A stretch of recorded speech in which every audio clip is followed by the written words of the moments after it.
제가 인터넷을 하나 봤는데 거기 사진을 올릴까 하다가 사진은 좀 약간 끔찍한 것 같아서 올리지 않았는데, 어떤 사진이 있냐면요, 궁금하신 분들 한번 찾아보시면 됩니다. 동상치료 뭐 레전드 이렇게 하면은 나오더라고요. 어떤 사람이 히말라야 등반을 했습니다. 근데 올라갔다 내려오니까 발이 너무 아픈 거예요. 그래서 자기 발을 이렇게 보니까 동상이 오기 시작한 겁니다. 발이 탱탱 붓기 시작하고 급히 귀국을 해서 동상 전문 병원을 갔습니다. 그랬더니 이미 발가락이 새까매져 가지고 이거는 벌써 죽었다고, 안 되겠다고, 절단해야 된다고 그랬습니다. 그런데 친한 분이 유명한 한의원이 있다, 한번 가보자고 했다는 거예요. 그래서 무슨 한의원에서 고칠 수 있을까 했지만 반신반의하는 마음을 갖다고 합니다. 그래서 발가락에 침을 수십 개씩 꽂더래요. 그러다 일주일째 지나니까 갑자기 아프기 시작하는데 말로 형용할 수 없는 그 고통을 찾아오기 시작하더랍니다.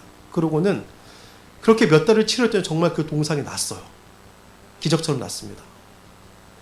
절단한다고 하는 그 발을 약 몇 개월 사이에 검은 살은 다 떨어져 나오고 새살이 차오르고, 절대 회복할 수 없을 것 같았던 것이 회복된 아주 놀라운 사건이죠. 여러분, 우리의 인생에서 절대 회복할 수 없을 것 같은 것이 회복되어진다면 우리가 그 사건을 잊을 수 있겠습니까? 평생 잊을 수 없죠.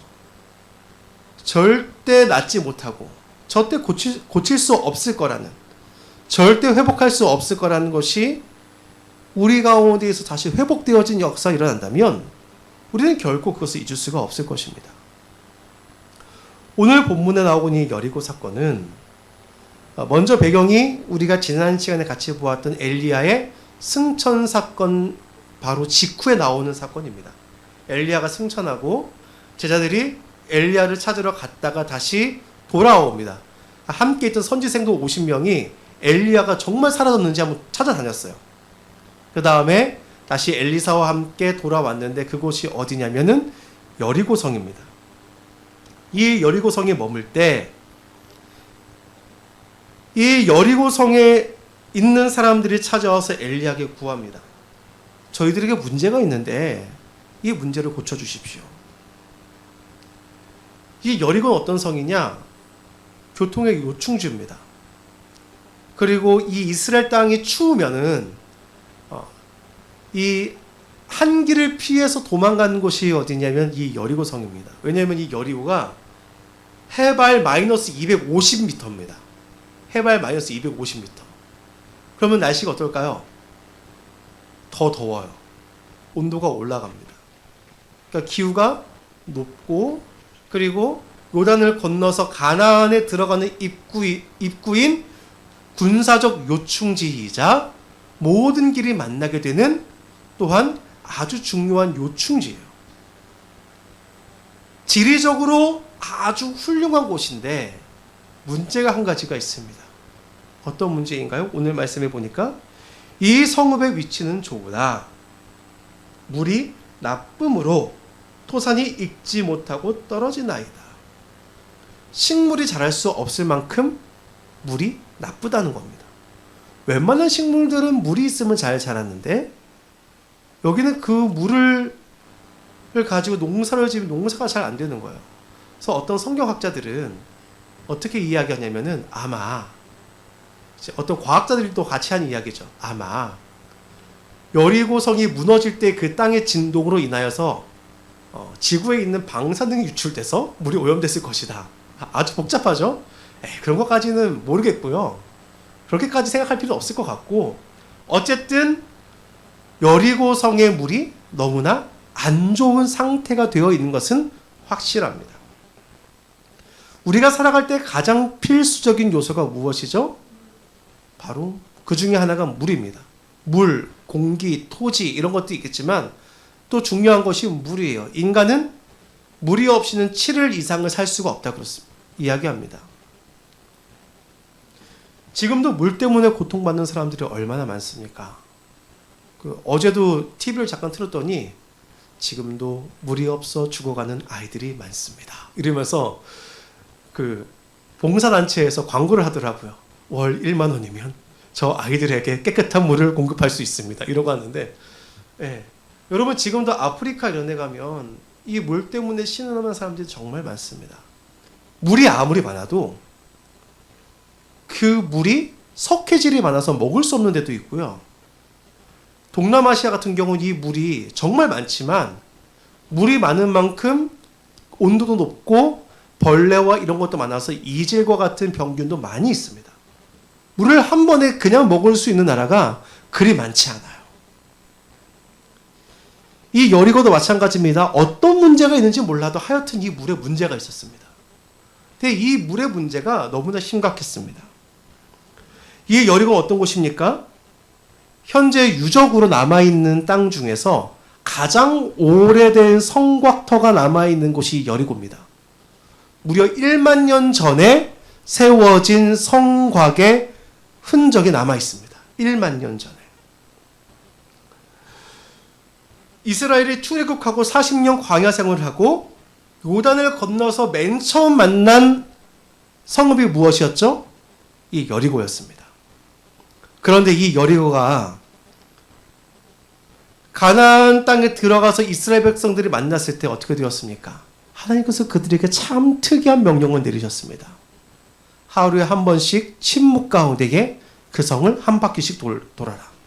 그리고 마지막 7째 날에는 7바퀴 돌고 큰 나팔 소리와 함께 큰 고함을 외쳐라. 그래서 어떻게 되었죠? 이 견고한 여리고성이 다 무너져 내렸습니다. 여리고성은 절대 무너질 수 없는 성이었습니다. 그 당시 기술력의 최고의 집재성된 성곽이었고, 그 터를 보면요, 아직 그 터를 보면은 그 당시의 공격으로는 절대 무너질 수 없는 성입니다. 근데 그 성이 완전히 무너져 내렸습니다. 이 완전히 무너져 내린 그 여리고성 가운데에 하나님께서 여호수아를 통하여 저주를 내리셨는데, 그 저주가 무엇이냐면 6장 26절, 여호수아서 6장 26절 말씀을 보면 여호수아가 그때에 맹세하게 하여 이르되 누구든지 일어나서 이 여리고성을 건축하는 자는 여호와 앞에서 저주를 받을 것이라. 그 기초를 쌓을 때에 그의 맏아들을 잃을 것이요 그 문을 세울 때에 그의 막내 아들을 잃으리라 하였더라. 이렇게 예언했습니다. 이 예언이 이루어졌을까요? 안 이루어졌을까요? 이루어졌죠. 그렇기 때문에 지금 이 여리고성이 있는 거예요. 그럼 이 여리고성을 누가 건축했느냐? 오늘 본문에 나오고 있는 이 엘리사 시대의 왕이 여호람 왕 시대인데, 이 여호람의 할아버지, 그러니까 이 여호람의 아버지 아합의 아버지 이 오므리 시대에 이 오므리 시대 베델 사람 히엘이라는 사람이 이 여리고를 건축하게 되었습니다.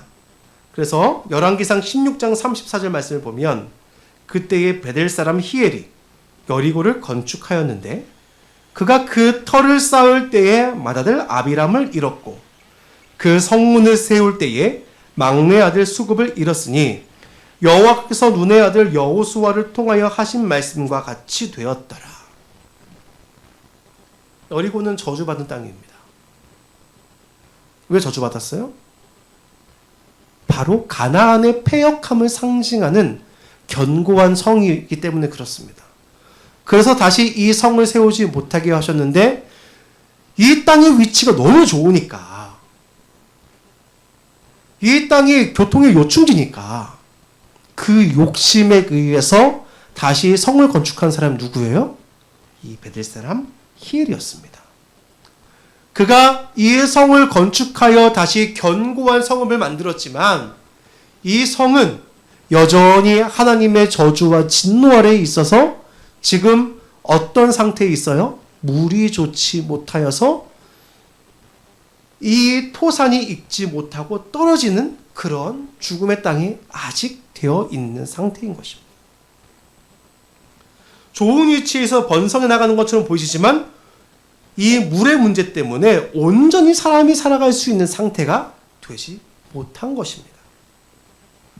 그래서 이 성읍의 사람들이 엘리사에게 간청을 합니다. 엘리사는 그들의 간청을 듣고 하나님의 인도하심에 따라 이 물을 정화합니다. 어떻게 하죠? 새 그릇에 소금을 담아 물의 근원에 가서 이 소금을 뿌립니다. 새 그릇은 의식에 있어서 더러움이 없다는 것을 의미합니다. 그리고 당시 방부제와 치료제의 역할을 했던 그 소금을 가지고 물의 근원으로 나아갑니다. 그리고 그 근원에다 소금을 던지며 여호와의 말씀이 내가 이 물을 고쳤으니 이로부터 다시는 죽음이나 열매 맺지 못함이 없을지니라 하셨느니라. 이때 여리고가 완전히 정화되는 겁니다. 이 여리고의 정화의 사건이 우리에게 무엇을 시사합니까? 바로 우리를 구원하신 하나님의 은혜를 보여주는 겁니다. 여러분, 다시 우리의 죄의 상태로 돌아보겠습니다. 우리의 죄의 상태가 어떤 상태를 우리에게 야기했습니까? 인간의 타락의 사건이 무엇이었죠? 선악과 사건입니다. 선악과를 먹을 때에 우리가 어쩔 수 없이 선악과를 따먹은 건가요? 아니요. 우리 신앙 고백서도 고백하듯이 고의로 그 죄를 저지른 겁니다. 우리는 그것을 따먹지 않을 선택권이 분명히 주어졌습니다. 그런데 사단의 유혹을 듣고 나서 우리의 눈이 변하기 시작했죠. 어떻게 변했습니까? 먹음직도 하고 보암직도 하고 지혜롭게 할 만큼 탐스럽게 한지라. 눈에 보기에 그런 거예요. 우리 눈에 보인다 그렇다 할지라도 여호와의 말씀이 있으니까 우리가 선택하지 않을 수 있었지만 그것을 불순종하였습니다. 이것이 바로 우리 인간들의 원죄죠. 하나님과 같이 되려는 그 마음으로 불순종한 우리를 향하여 우리에게 이제는 본질상 진노의 자녀라고 하였습니다. 용서받을 수 없는 존재가 되어졌습니다. 그런데 용서받을 수 없는 우리에게 하나님의 은혜가 임했습니다. 어떻게 해결할 수 없는 우리에게 하나님의 은혜가 임하였습니다. 무엇인가요? 먼저는 구약의 제사입니다. 여러분, 우리가 구약의 제사부터 잘 알아야 돼요. 하나님께서 그 당시 가장 적은 수의 민족을 택하셨습니다. 누구입니까? 이스라엘입니다. 이스라엘을 택하시고 그들에게 하나님을 만날 수 있는 그러한 특권을 허락하여 주셨는데 그 특권이 무엇입니까? 바로 성전에 나아갈 수 있는 것입니다. 성전에 나아갈 때, 그런데 어떻게 해야 나갈 수 있습니까? 바로 제사를 통하여서 그들이 하나님께 나아갈 수 있습니다. 그러면 제사는 무엇입니까? 제사는 우리의 부정한 것을 정결하게 하고 정결하게 되어진 것을 다시 거룩하게 하는 것이 바로 제사입니다. 그래서 레위기를 보면요, 이것이 잘 나타나 있습니다. 다시 한번 잘 들어보세요. 제사는 어떻게 한다고요? 부정한 것을 어떻게 한다고요? 정결하게 하고, 정결하게 한 것을 어떻게 한다고요? 거룩하게 합니다. 즉, 정결하지 않으면 거룩할 수 없고요, 정결하기 위해서는 반드시 제사가 필요하다는 겁니다. 깨끗해 하는 그 역사가 반드시 필요하다는 겁니다. 그러니까 부정한 이스라엘 백성들이 제사를 통하여 정결함을 얻게 되어지고, 정결한 그들이 제사를 통하여 거룩하게 되어 하나님 앞에 나아갈 수 있게 되어지는 거죠. 이게 제사의 효력이에요. 그것을 잘 묘사한 게 바로 레위기입니다.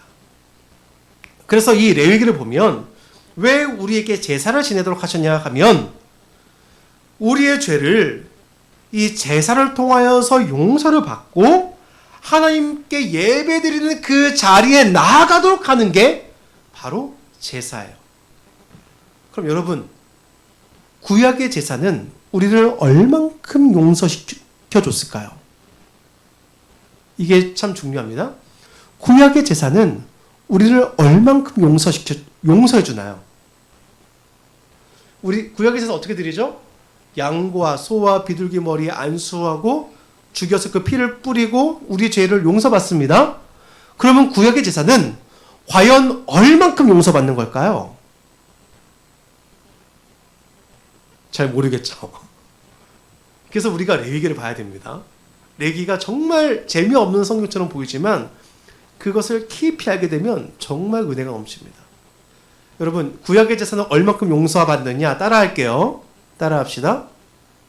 예배 드릴 수 있을 만큼. 구약의 제사는 얼만큼 용서받는다고요? 예배를 드릴 수 있을 만큼. 그래서 제사장들은 아침과 저녁마다 번제를 드렸습니다. 이스라엘 백성들은 하나님께 예배드리러 나올 때마다 그들은 그 번제물과 화목제물을 가지고 하나님 앞에 나왔습니다. 그 제사를 통하여 얼만큼 용서받는다고요? 예배드릴 수 있을 만큼 용서받는 거예요. 이게 구약의 제사였습니다. 그런데 그리스도께서 이제 우리를 위하여 제사를 드리셨습니다. 어떻게 제사를 드리셨죠? 친히 자신을 죄 없는 어린 양이 되셔서 우리를 대신하여 죽으시고 부활하심으로 말미암아 우리의 영원한 화목제물이 되어주셨습니다. 히브리서 10장 11에서 14절 말씀입니다. 제사장마다 매일 서서 섬기며 자주 같은 제사를 드리되 이 제사는 언제나 죄를 없게 하지 못하거니와 오직 그리스도는 죄를 위하여 한 영원한 제사를 드리시고 하나님 우편에 앉으사 그 후에 자기 원수들을 자기 발등상이 되게 하실 때까지 기다리시나니 그가 거룩하게 된 자들을 한 번의 제사로 영원히 온전하게 하셨느니라. 구약의 제사는 예배드릴 수 있을 만큼 우리 죄를 용서해 주었지만 그리스도의 제사는 우리의 죄를 완전히 영원히 정결하게 하는 그러한 영원한 제사를 드리셨다. 이게 바로 그리스도의 제사입니다. 다시 변할 수 없는 완전한 치유. 이게 바로 그리스도의 제사입니다. 여러분, 여리고성이 재건되어졌습니다. 그런데 이 여리고성은 여전히 문제가 있어요. 아직 하나님의 진노가 떠나지 않은 땅입니다. 그 땅 가운데에 엘리사가 지금 소금을 뿌리는 이 정결의식을 통하여서 어떻게 변화졌습니까? 물이 다시는 죽음이 찾아오지 않고 열매를 맺지 못하게 하는 그런 죽음의 물이 아닌 영원히 깨끗하게 하여지는 그 물이 여리고성에 임하게 되어졌습니다. 마찬가지로 이제는 고침받아서 우리가 스스로 돌아보기에는 아직도 무언가가 부족해 보이고 무언가를 더해야만 될 것 같고 그래야만 완전해질 것 같은 생각이 드는 우리 자신들이지만 그런 우리들을 그리스도께서 자신이 죽으심의 이 제사를 통하여 우리를 온전하게 하신 것, 이것이 바로 그리스도의 은혜라는 겁니다. 우리를 고치신 것에는 이미 완전케 하신 은혜가 임하였습니다. 이거는 우리의 현재 상태를 이야기하는 게 아니에요. 여전히 죄를 안고 살아가는 우리의 현재 상태를 말하는 게 아니라 바로 하나님께 나아가는 자로서 우리를 온전하게 고쳐주셨다는 겁니다. 즉 우리가 여전히 죄를 짓기도 하고 우리가 여전히 부족한 상태로 살아가고 있지만 그럼에도 불구하고 하나님 앞에 설 수 있는 존재들로 우리를 변화시켜 주셨다는 그 사실을 우리가 잊지 말아야 한다는 겁니다. 우리는 하나님께 나아갈 은혜를 얻은 사람들입니다. 하나님께 나아갈 수 있도록 고침을 받은 사람들입니다. 이제 다시 회복된 주님과의 관계를 통하여 더욱 우리가 하나님과 깊은 교제를 가지고 친밀하여지도록 은혜를 입은 사람들이라는 겁니다. 여러분, 이 은혜가 없이는 하나님께 나아갈 수 없습니다. 이 은혜가 이미 우리에게 주어졌기 때문에 하나님께 우리가 나아갈 수 있는 겁니다. 히브리서에서 우리에게 이야기하죠. 하나님께 나아간 자는 반드시 그가 계신 것과 또한 그가 자기를 찾는 자들에게 상 주시는 이심을 믿어야 할지니라. 근데 여러분, 우리가 이 나아갈 수 있는 그 은혜는 이미 우리에게 주어졌다는 겁니다. 그 은혜가 주어졌기 때문에 이 믿음을 가지고 우리가 하나님께 나아갈 수 있게 되어졌다는 거예요. 그렇기 때문에 여러분, 우리는 이제 하나님께 늘 같이 나아가야 됩니다. 우리가 그분께 나아갈 때에 지금 우리가 부족하고 연약하고 온전하지 않지만 우리를 온전하게 하시고 우리를 도우시고 이 세상 가운데 이 세상을 이기게 하시는 그 힘의 그 능력의 근원을 우리가 누리게 되어지기 때문에 그렇습니다. 여러분, 우리는 하나님께 나아갈 은혜를 받은 사람들입니다. 이 은혜를 기억하시기 바랍니다. 이 은혜를 기억하시고 하나님께 반드시 나아가시기 바랍니다. 하나님께 나아가셔서 여러분의 근심을 그분 앞에 내려놓으십시오. 여러분의 문제를 주님께 내려놓으십시오. 그리고 그분께 간구하십시오. 그분의 능력을 구하십시오. 우리가 살아가는 삶의 현장이 별다르지 않게 변한다 할지라도 그 현장을 이기게 하시고 세상이 어떻게 할 수 없는 세상을 이기는 그 삶의 능력을 우리의 주님으로부터 공급받으시기를 간절히 축원합니다. 그래서 여러분, 세상에 감당할 수 없는 여러분 되기를 간절히 소망합니다.